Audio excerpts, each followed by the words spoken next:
G'day all and welcome to part 3 of our 3-part tutorial on Arduino's SPI interface. Today we're going to look at using the Microchip MCP3204 Analog to Digital Converter, or ADC for short.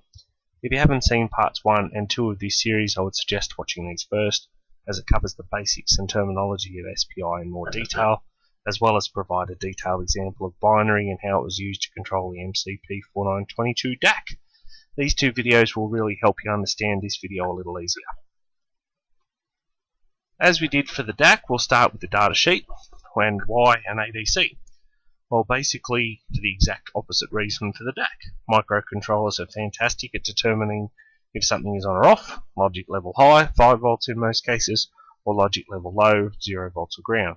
That's about their limit.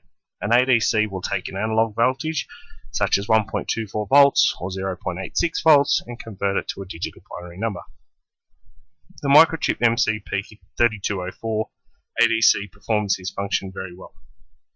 As for the DAC mentioned in part 2, I've used one of these chips in my constant current, resistance and power dummy load. I've done an instructable for that, which you can find the link for below. This video will really only cover the SPI communications for this chip. To see how I've used the chip in circuit, please check out this instructable.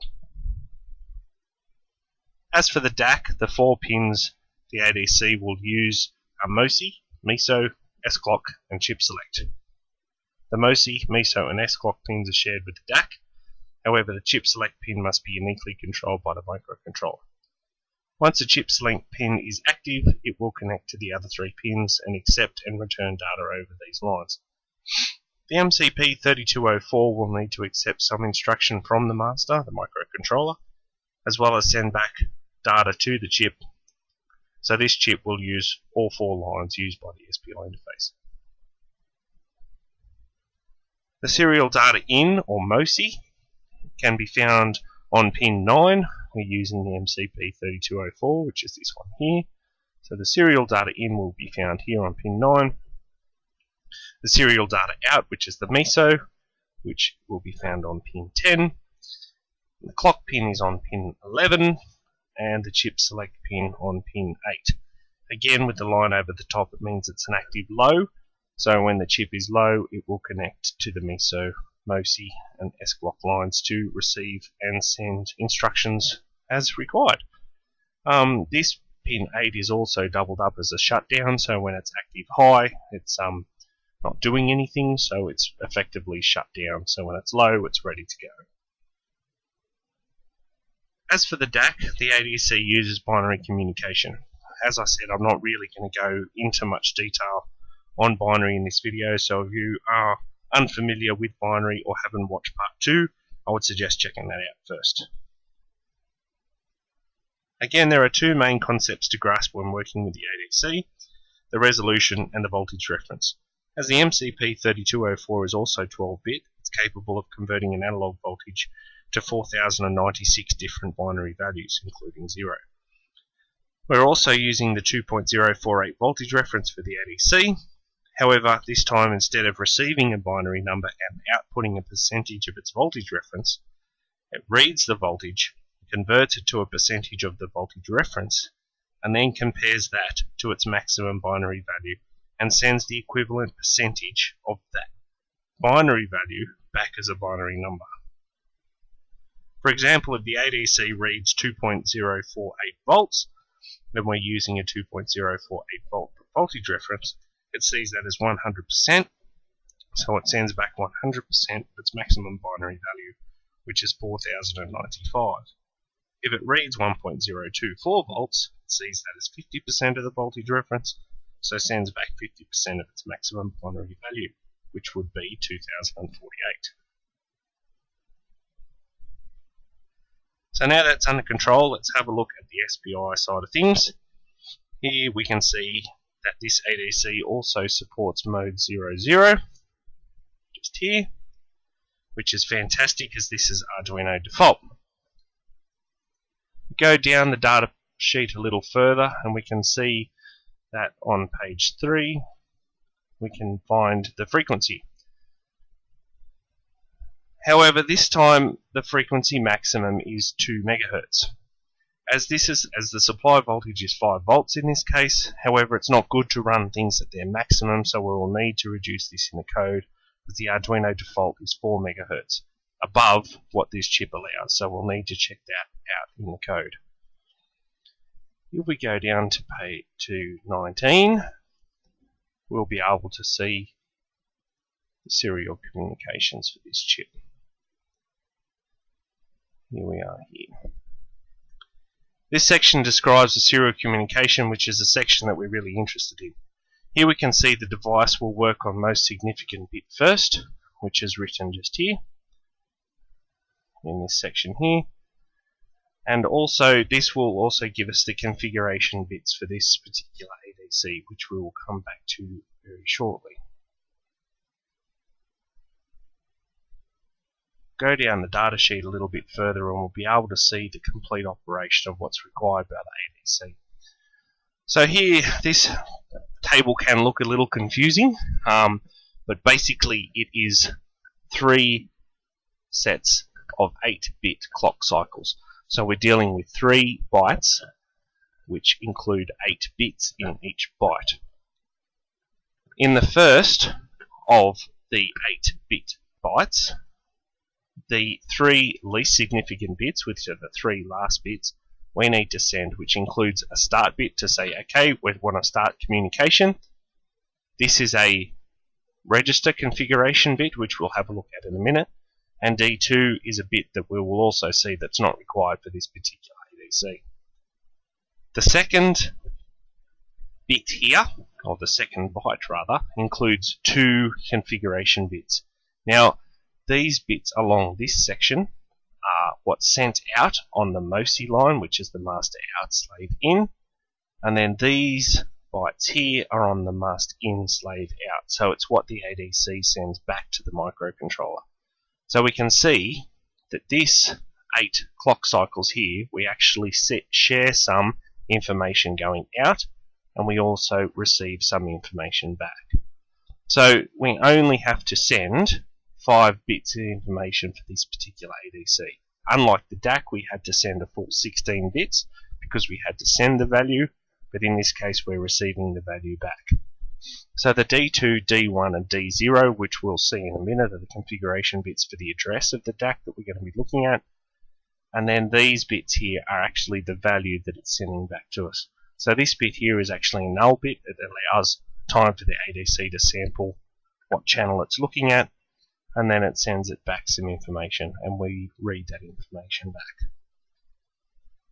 So we'll go back up here and have a look at the configuration bits of what we need to send. This table 5.1 is the one that we need to look at. This one here is for the MCP3208, which is an 8-channel one, and we're not using an 8-channel, we've only got the 4-channel. Okay, so this is our single differential bit. If it's set for 1, it means that it's in single-ended mode. Now what that means is, because there's 4 operational amplifiers on an ADC, you can use an operational amplifier as a differential amplifier. So it will actually measure the difference between one signal on channel 1 and one signal on channel 2. We're not using it for that particular purpose in this project. We're using it in single-ended mode, which means that it purely just reads the voltage, converts that voltage to a binary value and sends it back to us. So we will always have a 1 in the single differential bit here.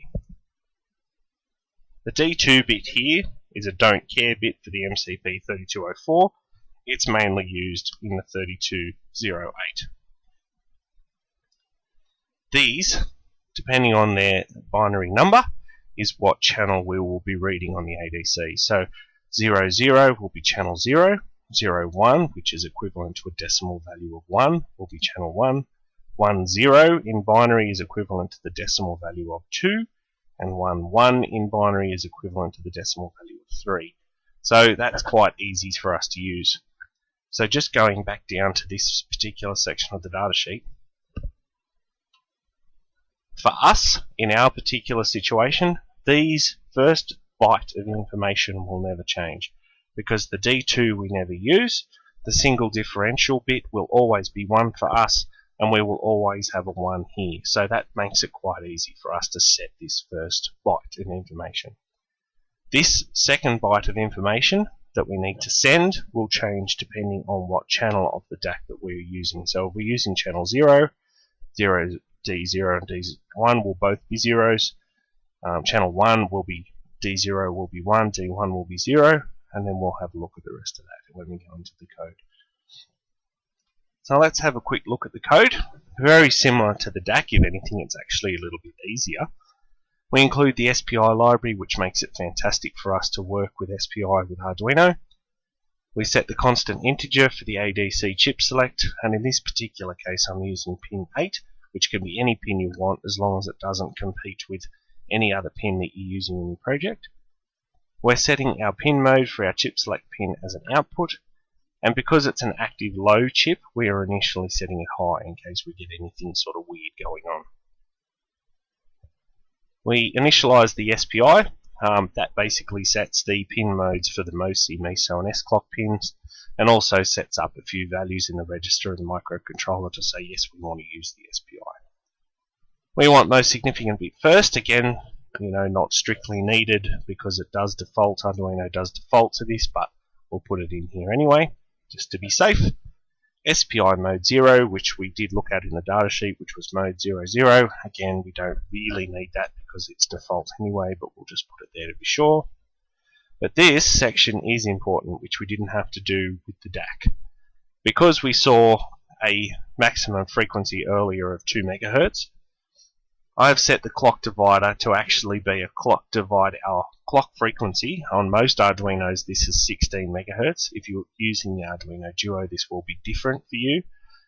But for most other Arduinos, this will suffice because we're using a 16 MHz crystal. We want to divide that by 16 so that we end up with a 1 MHz signal.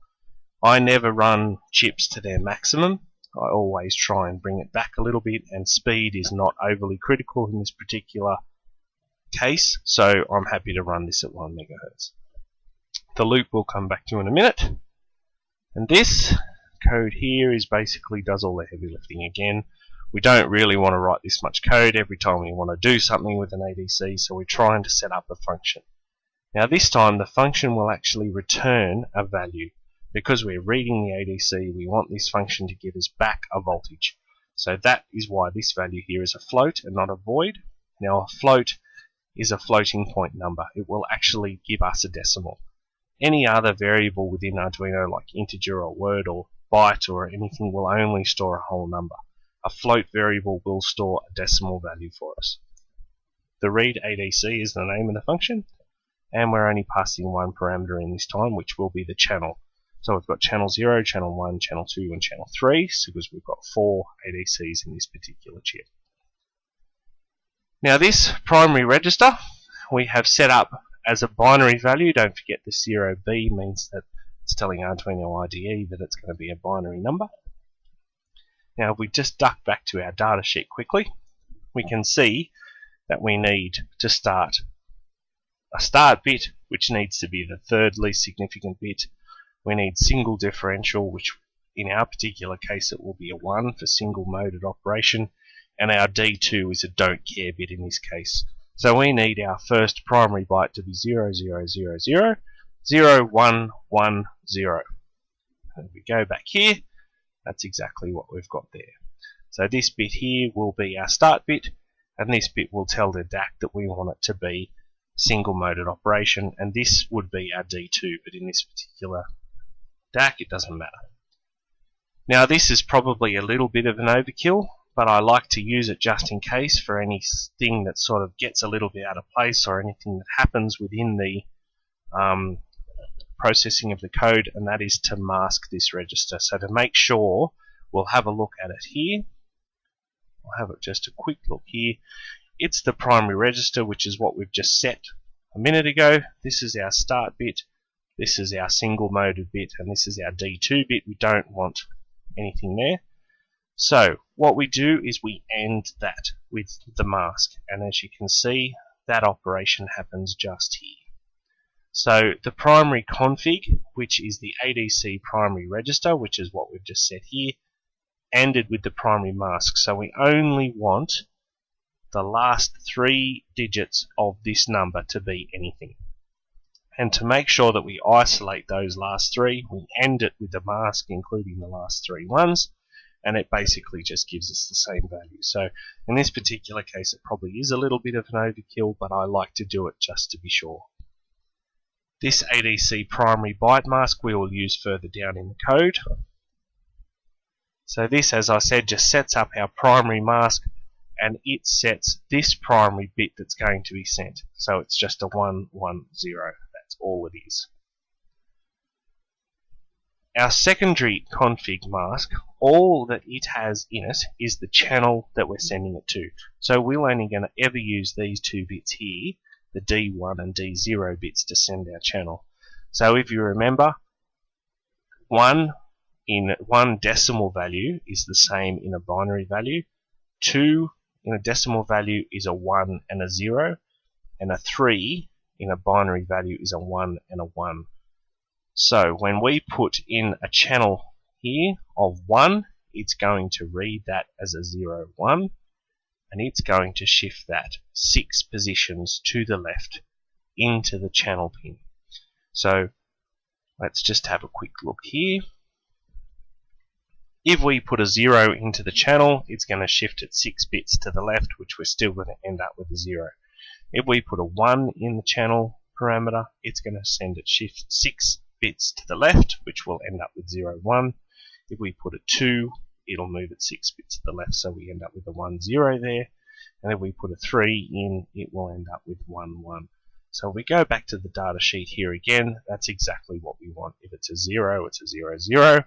1, 0, 1, 2, 1, 0, and if it's a 3, it's a 1, 1. And that is what happens here. So now we have set up both our bytes to send. So we've set up this one, and we've set up this one here to send. So we start into the code. We start sending some information. So we want to turn off our interrupts again, because we don't want anything rudely interrupting us while we're trying to talk to the ADC. We write our ADC chip select pin low, which makes it's active. It says, hey, wake up Australia, I'm talking to you. Then we transfer our very first primary config byte, which if we look back at the data sheet, that will be this one here going out.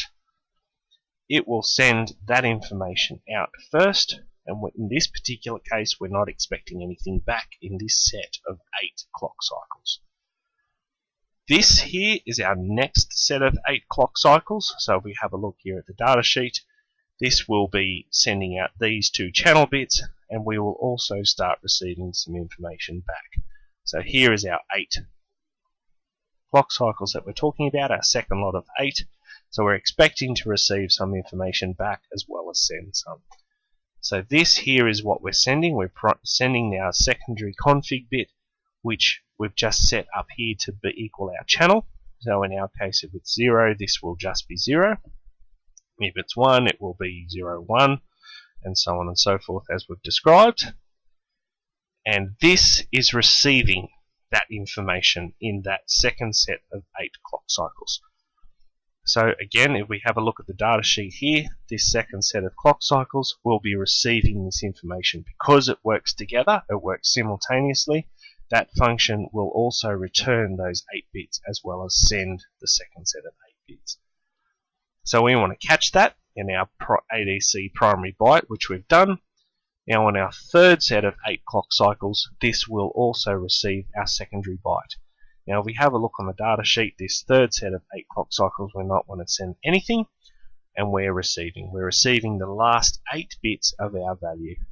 So we catch that in the ADC secondary byte. This here means that we're just sending nothing, so we're using the SPI transfer, but we're sending a 0. This is a hexadecimal value for 0, which is easier than writing the binary value for 0, or I could have just written a 0 in there, but hexadecimal is good because you can see that that is physically a 0. Then we write our chip select pin high to say thank you very much for complying with us, turn the interrupts back on, and then we do some work to make sure that we can combine, because we've got, if we have a look back here, we've got our 4 most significant bits of our value in 1 byte, and then we have our 8 least significant bits in the next byte. So we need to be able to combine them together to make them one number. We can't just add them together, because this effectively will only ever be an 8 or a 9. It will not work if we just add them together. So we actually have to shift them around so they're in the right spot. And that is exactly what this does here. Now this is a shortcut. Now this ADC primary byte mask, we have a look back up here, and that basically is a mask to isolate the last 4 bytes of that primary byte that we've just read back. So the ADC primary byte gets ended with the byte mask, and if we have a quick look here, that gets ended just to isolate these last 4 values here. And if we go back over here, this is what we're receiving back. This is an example primary byte that we might have received. This might be some weird information that the byte's been doing while it's waiting to actually send back information. This is not valid to us. This byte here is actually the null bit that we can see here, and as it shows here, that these first three bits in this byte will actually have no idea what they are. So we need to get rid of them. We need to isolate those so they don't cause us problems. So that's when an AND mask is very useful and required. So you then isolate the last 4 bits, we end this variable with the mask, and we end up isolating the end value is the same as this, is the same as this. So that's exactly what we want to do.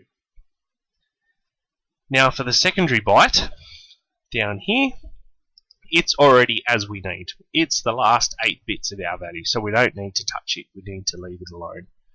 To find out our actual digital value, our final number, we take our ADC primary byte, we shift it to the left 8 spots, and then we OR it with the ADC secondary byte. So we'll have a look at that in a minute. Now this is important because this is an int variable. It will store 16 bits of information. So we need 16 bits because we're actually going to have our 12-bit value here. So we need at least 16 bits of information to be able to store that. So let's have a quick look at what this does. So we've ended our mask.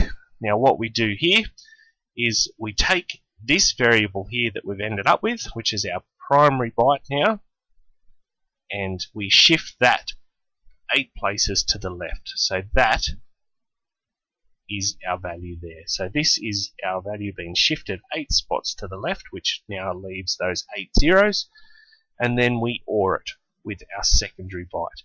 Now this value here is our secondary byte. If we have a look back here, that's our secondary byte that we ended up with, the same as that, and then we OR it so that this value here is a 12-bit value of what's coming back.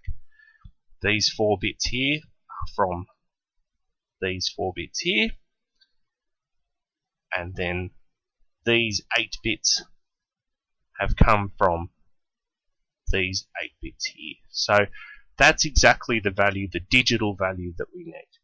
But unfortunately, a digital value is probably not going to mean much to us. And that's where we go and we turn our digital value back into an actual voltage. We convert it to a percentage of our maximum digital value, and then we times it by our voltage reference to find out exactly what voltage it is. Now this maths here does look a little bit back to front, but maths rules says that that's exactly the same value. So we need to make this a float.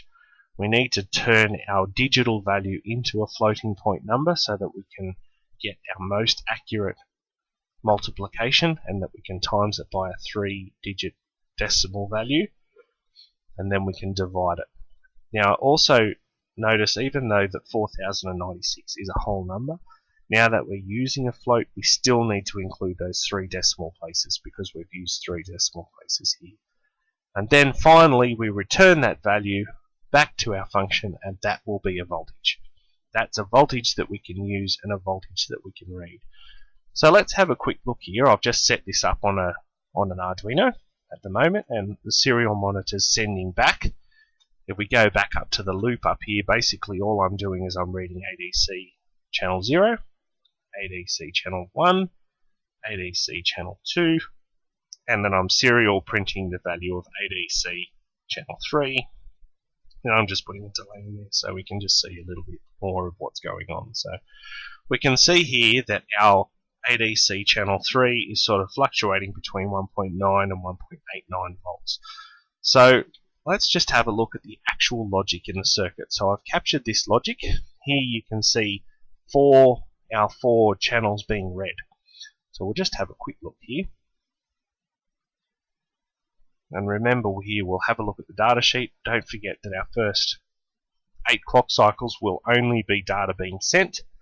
Our second 8 clock cycles will actually start to the rest of our data being sent and start to receive some.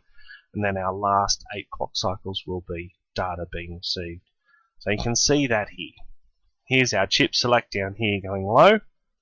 Here's our first set of 8 clock cycles, and our second set of 8 clock cycles, and our third set of 8 clock cycles. And if you have a look in the top right hand corner, you can see that that's actually at 1 megahertz, which is what we want. That's great. And as you can see here, the first byte that goes out is exactly as we expected, which is good. We can have a look here to say that our primary register is 110, and that is exactly what's being sent out there. And because this is channel 0, we'll have nothing in this second byte. So that is great. That's exactly what we expect, because our channel is actually 00. Now, our MISO line, this is what's actually being sent back. You can see that here it's starting to get ready, and our first actual value starts at this fifth clock cycle here. So you can see our actual value starts here. So the last 4 values is 000, 0000010. So there's very little voltage on that particular channel. Let's go and have a look at our channel 3, which is our fourth one that we're looking at. And we can tell that our first byte should be exactly the same. It should be 0110. If we have a look at the data sheet this time, it should be starting here 0, and our start bit should be our third least significant bit. Our single bit should be a 1, and our D2 doesn't matter. So we should have 110, which we do. 110. This time, our second bit being sent will have our address, and because we're sending to channel 3, the binary for 3 is 11, and as you can see there is 11. Now this time, we've actually got a voltage on our MISO line coming back. So we can start here. So our value actually starts the last 4 of our second 8 clock cycles, and then the last 8 of our third 8 clock cycles. So our binary value being returned to us is 1110, 1101, and then 4 zeros. And again, that probably doesn't make a lot of sense. So that's where I go to a binary to decimal converter, because it's so much easier than trying to work it out. So we've got 110, 1110, and then we have 1101 over here, and then 4 zeros. 1101, and then 4 zeros. 4 zeros. And then we convert that, so that is the decimal value of what that binary is. That and that are the same. So let's just take that and put it into our calculator. Just open the calculator up here. Just put this into the calculator of 3792. We'll now divide that by our maximum binary value, which is 4096, which will turn it into a percentage. So it's 92%, or 92.5% of 4096. So it will be 92.5% of our voltage reference, which will times that by 2.048. 1.896, and if we go back to our serial, it's hovering between 1.89 and 1.9. So I'm very happy with that. Having a look here on the digital multimeter, we've got 1.89 volts as well, so I'm very, very happy with that. That's exactly working as we expect. I hope that this tutorial series has been helpful for you. I'd really appreciate you putting your comments down below. As I mentioned, I have done a instructable on this particular dummy load that features that I've been talking about so much. It is quite extensive, and it does explain everything electrical theory in it, including the selection of the MOSFETs and the ADCs and the DACs and so on and so forth. And we'll actually include the code for the actual dummy load at the end. I haven't actually got that finished yet to put up on the Instructable, but it certainly will be there in the very near future. So thanks again for watching this tutorial series, and we really hope that you've benefited something from it. It'd be great to hear what you've learnt and what you've achieved, so please leave your comments in the YouTube video or on the Instructable. Thanks again, and we'll talk soon.